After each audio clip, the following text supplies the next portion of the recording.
विकास आप सभी का स्वागत करता हूं मेरे YouTube channel crack pack Z में। आशा करता हूं कि आप सभी अच्छे और स्वस्थ होंगे। जैसे कि आप सभी को पता है कि हमने 11वीं क्लास की वीडियोस को स्टार्ट किया था, जिसमें हम राजनीतिक विज्ञान को अध्ययन कर रहे थे। और हमारी जो पहली वीडियो हमने अपलोड की है क्लास 11 की, उसमें हमने राजनीतिक विज्ञान का इंट्रोडक्शन दिया है। आपको डिस्क्रिप्शन में उसका लिंक मिल जाएगा और आप जाके उस वीडियो को भी देख सकते हैं, ताकि आपको इंट्रोडक्शन में समझ में आए कि हम क्या पढ़ने जा रहे हैं।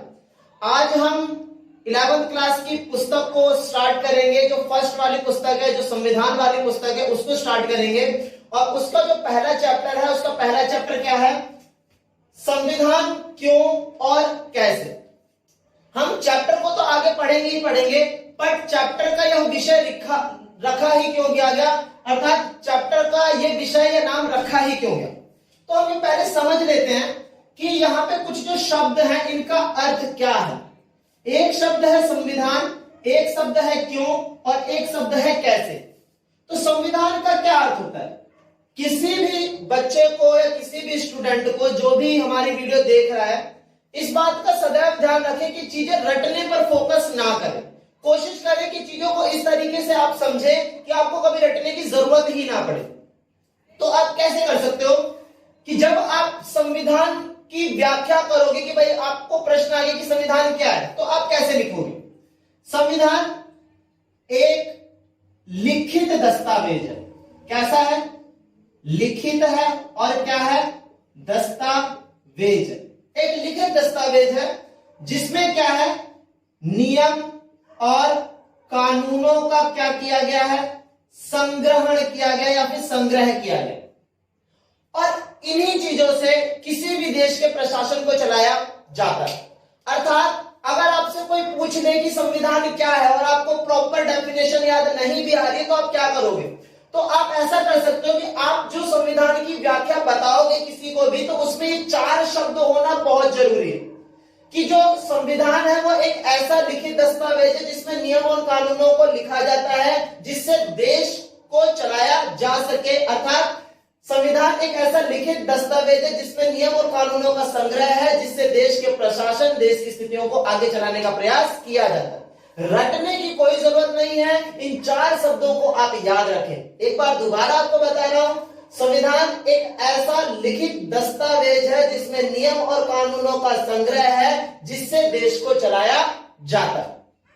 बट एक बात समझो कि हम जब संविधान की बात कर रहे हैं, तो एक बात यहां पर होती है कि जब हम संविधान की बात करते हैं तो हम ये मानते हैं कि जो संविधान है वो सिर्फ देश के स्तर पर होता है। क्या आप इस बात पे सहमत हो कि क्या जो संविधान है वो सिर्फ देश के स्तर पर होता है? हमारे स्तर पर तो है ही नहीं। हमें क्या मतलब संविधान से क्या हो रहा है, क्या नहीं हो रहा, कौन सा नियम आ रहा है, कौन सा नियम नहीं आ रहा है। हमारे ऊपर तो संविधान का कोई प्रभाव ही नहीं होता, हमें तो पता ही नहीं चलता कि क्या चल रहा क्या नहीं चल रहा। बट ऐसा कुछ भी नहीं। आमतौर पर हमारी ये धारणा बन चुकी है कि जो प्रशासनिक काम होते हैं वो देश के हिसाब से तो होते हैं। मतलब हम ये मानते हैं कि हर काम ना देश के लिए होता है, हम उसमें अपने आप को जोड़ते नहीं है। हमें ये कहते हैं कि हमें क्या मतलब, या फिर हमें क्या परेशानी, कुछ भी हो सरकारें काम करती रहेंगी, सब कुछ होता ही रहेगा, वो तो सरकारों का काम है, हमें तो बस क्या करना है, रोजी रोटी कमानी और खानी है। तो हम क्या करते हैं, हमारे प्रशासनिक कार्यों को, हमारे संवैधानिक कार्यों को देश के स्तर पर तो सोचते हैं, पर हम व्यक्ति के स्तर पर नहीं सोचते। अर्थात इसका अर्थ यह है कि प्रत्येक व्यक्ति ये मानता है कि हम संविधान के दायरे में रहते तो हैं, परंतु उसकी अहमियत को नहीं समझ पाते। क्यों? क्योंकि हमने संविधान को सिर्फ ये माना है कि वो देश के स्तर पर कार्य करता है। अर्थात हम ये नहीं समझ पाए हैं कि संविधान का मूल अर्थ क्या है, हमारी जिंदगी में उसकी जरूरत है क्या, हम उसको समझें कैसे कि वो हमारी जिंदगी, एक एक व्यक्ति की जिंदगी से जुड़ा हुआ है। तो कैसे समझ सकते हो? हर एक व्यक्ति अपने जीवन में हर कार्य को करने के लिए नियम या कानून का तो गठन करता ही करता है। और अगर कोई व्यक्ति अपने जीवन में किसी भी कार्य को करने के लिए नियम और कानूनों का गठन कर रहा है, तो इसका अर्थ क्या है कि वह मूल रूप से संविधान का पालन कर रहा है। क्योंकि संविधान के अंदर भी क्या होते हैं? नियम और कानून। इसका अर्थ यह समझ में आता है हमें कि हर वह व्यक्ति जो नियम और कानून का पालन करता है, नियम और कानूनों का गठन करता है, उस व्यक्ति को यह समझना चाहिए कि नियम और कानूनों का गठन एक संविधान का ही रूप होता है। तो हर एक व्यक्ति अगर नियम और कानूनों से बंधा हुआ है तो इसका अर्थ यह है कि हर एक व्यक्ति संविधान से भी बंधा हुआ है। इसका अर्थ यह निकलकर सामने आता है कि व्यक्ति जहां अपने स्तर पर सोचता है, उसे ऐसा लगता है कि संविधान में तो मेरी कोई भूमिका नहीं है, कोई अहमियत ही नहीं है, कोई मुझे समझ में ही नहीं आता कि मैं क्या इस देश में मेरे संविधान के साथ क्या रिलेशन है। तो उसको यह समझना चाहिए कि अगर व्यक्ति नियम कानून बना रहा है तो वह संविधान के अंदर ही है, संविधान के रूप में ही काम कर रहा है। कोई भी व्यक्ति संविधान से अलग नहीं हो सकता, क्योंकि हमारा जो संविधान है वो इस बात की धारणा पर जीवित है कि देश भी चलेगा और हर एक व्यक्ति भी संविधान के अनुसार ही चलेगा।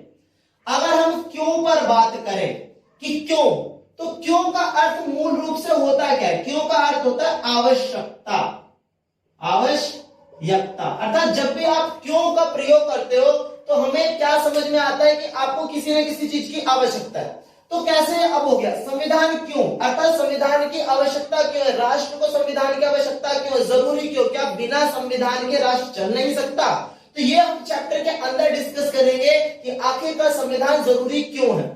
दूसरा एक शब्द है कैसे, कि भाई संविधान कैसे, मतलब कैसे जब हम यूज करते हैं तो हमें मूल रूप से क्या समझ में आता है?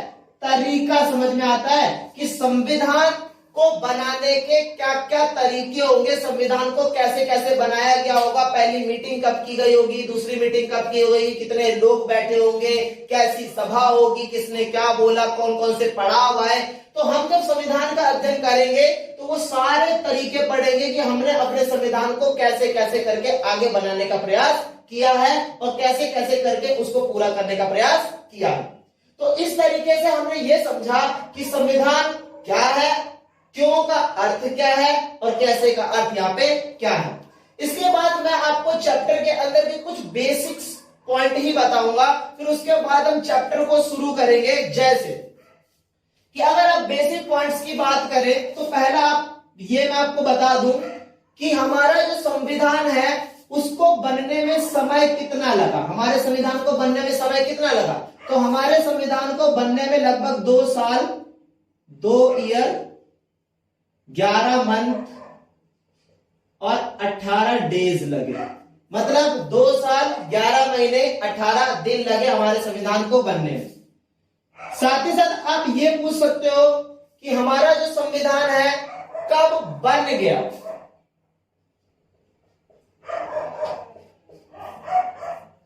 कब बन गया हमारा संविधान? तो हमारा संविधान बन गया 26 नवंबर 1949। आप ये भी बोल सकते हो कि हमारा संविधान लागू कब हुआ। तो हम तीसरा पॉइंट आप 1 नंबर में ऐसे कर सकते हो कि हमारा संविधान लागू कब हुआ, मतलब संविधान लागू भी तो हुआ है, कब हुआ? 26 जनवरी 1950 को हमारा संविधान लागू हो गया। ऐसे ही 1 नंबर में और भी पूछे जा सकते हैं आपसे कि संविधान की पहली बैठक कब हुई। तो संविधान की जो पहली बैठक थी वो कब हुई? 9 दिसंबर 1946 को। जब 9 दिसंबर 1946 को बैठक हुई तो आपसे एक प्रश्न और ये पूछा जा सकता है कि इस समय हमारे अस्थायी अध्यक्ष कौन थे। तो अस्थायी अध्यक्ष कौन थे? तो अस्थायी अध्यक्ष थे डॉक्टर सच्चिदानंद सिन्हा। ठीक है, अस्थायी अध्यक्ष कौन थे? डॉक्टर सच्चिदानंद सिन्हा। इनको चुनाव करके नहीं बैठाया गया था, ध्यान रखना। इनको बस इसलिए बैठा दिया गया था क्योंकि हमारे देश में एक परंपरा होती है कि जब हम किसी भी बड़े कार्य को करते हैं तो हम अपने घर के सबसे बड़े मुखिया को ही आगे रखते हैं। तो वैसे ही हमारे राष्ट्र के लिए बहुत बड़ा कार्य था, इसीलिए उस संविधान सभा के अंदर सबसे बड़े कौन थे? डॉक्टर सच्चिदानंद सिन्हा, इसीलिए इनको पद दे दिया गया था। इसके बाद पूछा जा सकता है दूसरी बैठक कब हुई। तो दूसरी बैठक हुई थी आपकी 11 दिसंबर 1946 को। जब 11 दिसंबर 1946 को दूसरी बैठक हुई तो उस दिन स्थायी अध्यक्ष चुन लिया गया था। स्थायी अध्यक्ष चुन लिया गया, मतलब सारी की सारी संविधान सभा ने मिलकर एक अध्यक्ष चुना जिसका नाम था राजेंद्र प्रसाद। ठीक है, ये स्थायी अध्यक्ष का नाम था। इसके बाद आप पूछ सकते हो कि तीसरी बैठक कब हुई? तीसरी बैठक कब हुई? तो तीसरी बैठक हुई आपकी 13 दिसंबर 1946 को। ये जो बैठक थी इसमें एक महत्वपूर्ण बात यह थी कि ये जो 13 दिसंबर को बैठक हुई इसमें एक महत्वपूर्ण बात यह थी कि यहां पे उद्देश्य प्रस्ताव को पंडित जवाहरलाल नेहरू ने, किसने? पंडित जवाहरलाल नेहरू ने संविधान सभा के सामने रखा। तो इस तरीके से हमने पहली बैठक, दूसरी बैठक, तीसरी बैठक देखी। पहली बैठक में अस्थायी अध्यक्ष डॉक्टर सच्चिदानंद सिन्हा थे, 9 दिसंबर 1946 को बैठक हुई थी। दूसरी बैठक 11 दिसंबर 1946 को स्थायी अध्यक्ष चुन लिए गए थे राजेंद्र प्रसाद। तीसरी बैठक 13 दिसंबर 1946 को उद्देश्य प्रस्ताव प्रस्तुत किया था पंडित जवाहरलाल नेहरू ने। तो इस तरीके से हमने ये सब देखा। अब इसके बाद कुछ और भी पॉइंट है उसको भी देखते हैं। बाद अब हम कुछ और छोटे छोटे बिंदु भी देखते हैं। एक प्रश्न ऐसे भी पूछ लिया जाता है कि संविधान को बनाया किसने? आमतौर पर बहुत सारे लोगों का उत्तर ऐसे हो सकता है कि भीमराव अंबेडकर ने बनाया। बट एक बार इमेजिन करो कि क्या सिर्फ भीमराव अंबेडकर ने पूरा संविधान बना दिया था? ऐसा तो हो ही नहीं सकता कि एक व्यक्ति बैठकर पूरे राष्ट्र का संविधान तय कर दे। तो आपका उत्तर कुछ ऐसे होना चाहिए कि हमारा संविधान संविधान सभा ने बनाया था, ना कि किसी एक व्यक्ति ने। ठीक है, इसी के बाद एक छोटा सा क्वेश्चन और भी पूछा जा सकता है कि भाई संविधान सभा का बहिष्कार किसने किया? क्या? संविधान सभा का बहिष्कार मतलब संविधान सभा में आने से किसने मना कर दिया था? तो संविधान सभा में आने से मना कर दिया था मुस्लिम लीग के सदस्यों ने, क्योंकि उनको एक अलग संविधान चाहिए था, अलग राष्ट्र चाहिए था। इसीलिए उन्होंने ब्रिटिश के द्वारा और कैबिनेट मिशन के द्वारा जो संविधान सभा बनाई गई उसको स्वीकार ही नहीं किया। इसके बाद एक जो छोटे और भी प्रश्न पूछे जा सकते हैं कि संविधान सभा के अंदर बहुत सारी समितियां थी, पर सबसे मुख्य समिति कौन सी थी? तो मुख्य समितियों में आप 8 बड़ी समितियां देखोगे, पर इसमें जो सबसे मूल समिति थी वो थी प्रारूप समिति। कौन सी समिति थी? प्रारूप समिति। और इस प्रारूप समिति के अध्यक्ष कौन थे? भीमराव अंबेडकर क्या थे? उसके अध्यक्ष थे। इस तरीके से हमने कुछ और छोटे छोटे बिंदु किए।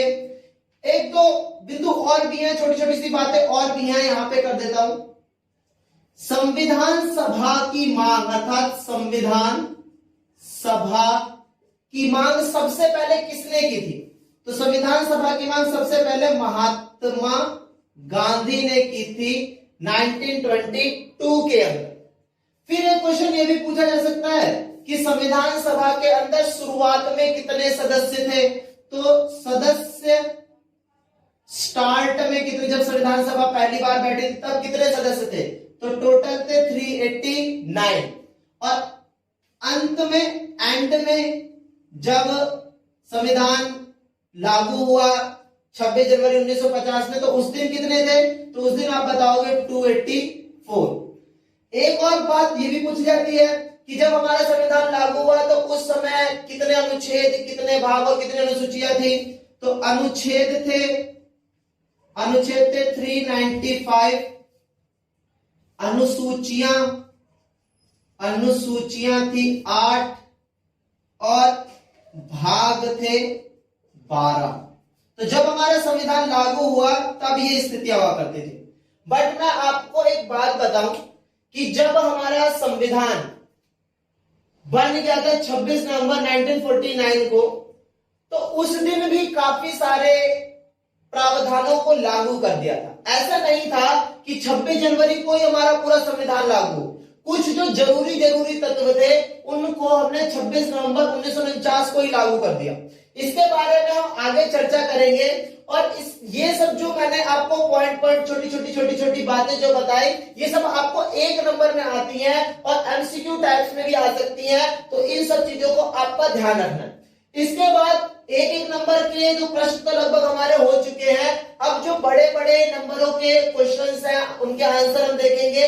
और चैप्टर के अंदर जो टॉपिक टू टॉपिक है, हम एक एक टॉपिक को बहुत अच्छे से करेंगे, ताकि आपको एक एक टॉपिक के अंदर जो बातें रखी गई हैं वो समझ में आ सके। इसी के साथ जितना भी हमने समझाया उसको एक बार आप दोबारा से देखना, एक बार आपको क्या करना है, इन सब चीजों को नोट डाउन भी कर लेना। ऐसा नहीं कि बस देख लिया और खत्म कर लिया, नोट डाउन जरूर करना, क्योंकि ये सब इंपॉर्टेंट है, आपके पेपर्स में कई बार आ जाते हैं। तो इसी के साथ आज की वीडियो को हम समाप्त करते हैं। और आप सभी को एक और सूचना भी देनी है कि भाई अब हम लगातार 11th की जो पॉलिटिकल साइंस की वीडियो आप पर डे लगभग आती ही रहेंगी। आप हमारा चैनल जरूर सब्सक्राइब करें, बेल आइकन जरूर दबाएं, ताकि आपके पास प्रतिदिन नोटिफिकेशन आती रहे। इसी के साथ आज इस वीडियो को हम क्लोज करते हैं और सभी को नमस्कार।